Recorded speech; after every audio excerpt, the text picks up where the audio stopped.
Hello and welcome back to another landscape photography video. Boy, does it feel good to finally film again. It's been 6 months since I last filmed, and my last proper landscape photography vlog was in Iceland. So it feels so good to finally be back out again. Now, in my last vlog, my office vlog, some of you know that I have moved house or was moving house. That has finally happened. I have a house to call home. And more importantly, I'm not living out of boxes anymore, which means that I can film. So what a way to kickstart my landscape photography year. This is my first video in 2021, which is quite scary, is to come and explore this beautiful Bluebell woodland. So I'm not gonna reveal the location just to protect this area, but it is a popular bluebell site for tourists, locals and photographers. So without further ado, let's hit the track.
Beautiful location, and I just love how you have a carpet of bluebells and a nice winding pathway through with tall giant trees either side. And this location is well known for this shot, but usually it's shot when there are people inside the middle of it. So I'm just waiting for the light to come through. This is massively out of my comfort zone shooting in the day. So I'm trying to work on my confidence and composition when using light in the day, and these bluebells are the perfect opportunity to try and test that. So let's take you over to the camera. Currently I'm shooting on 1/20th of a second. I'm on an ISO 100. I always keep that as low as possible. Yeah, I really like this location. I really like this composition. It's quite classic.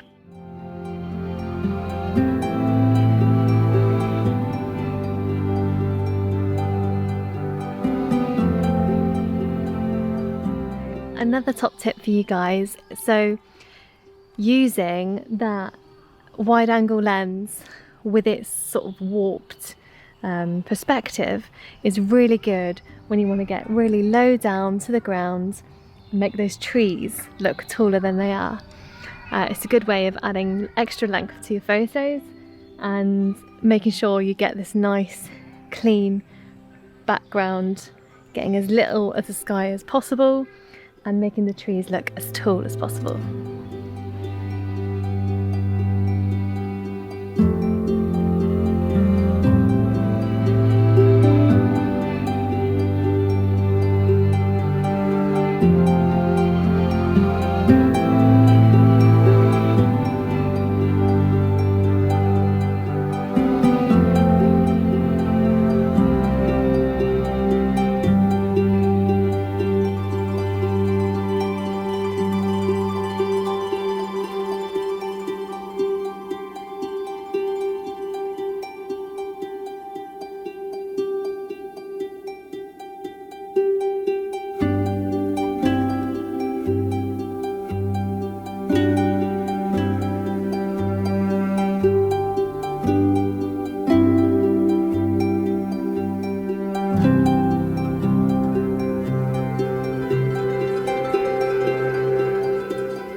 guys a little bit about lockdown, and my time away from photography has been, it's been good to have a break to creatively reset.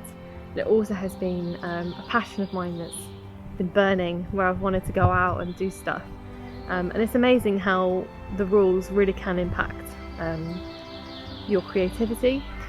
So this is my first venture out. I'm coming here over the course of 2 days, as I've said, and I just want to really give myself that time to capture the bluebells this year. I missed it last year because of lockdown, and the year before I managed to snap some bluebells locally, but I think I made quite a few mistakes with those images.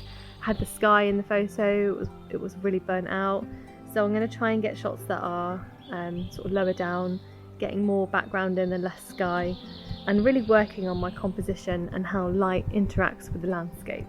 So there are a couple of things that I want to achieve today. Big achievements for the first time out, but I've got a few days here just to settle in. You might see my appearance change because yes, I've been here twice and yeah, it's just a beautiful location. I think it's really important not to reveal too much about where I am, just to help protect it a little bit. It is a conserved woodland. Some of you, eagle eyes, might recognise where I am, but yeah, it's pretty cool being here. It is pretty sweet. Great to be out shooting again.